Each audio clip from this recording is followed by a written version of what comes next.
Imagine if an artist was calling for the wiping out of any other nation. Would Glastonbury have let them go on stage and let it happen? So these calls to free Palestine from the river to the sea, what they actually mean is no Israel. Yeah. That's not activism. That's anti-Semitism in high definition, played out on the nation's screens in the UK.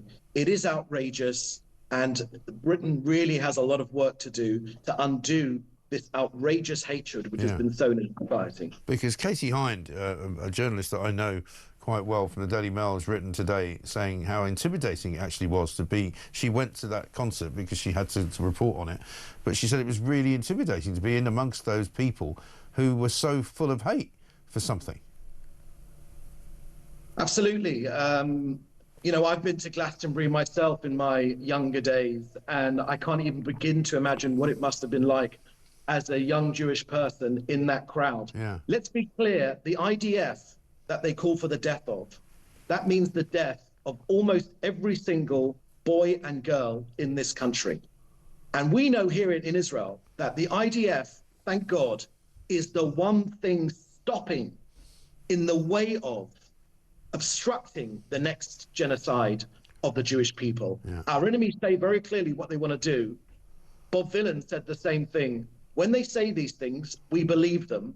But thankfully now there is the IDF, which upsets Bob Villan so much. There is the IDF to defend this country, thank God.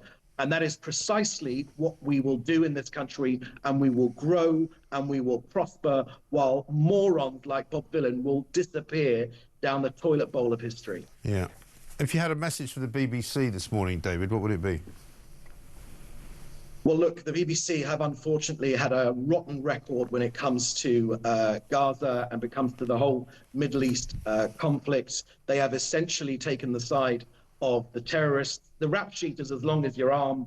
I mean, from creating propaganda broadcasts, you know, actually showing Hamas operatives and their kids on screen and making out that it's impartial, actually paying money, license fees, money to a terrorist organization. You know, they want Israel to lose, but the BBC should understand we won't lose. We're winning. And it's because of peace through strength. Firstly, strength, and now comes peace. And as night follows day, nations are queuing up to make peace with this country right now, whether the BBC likes it or not.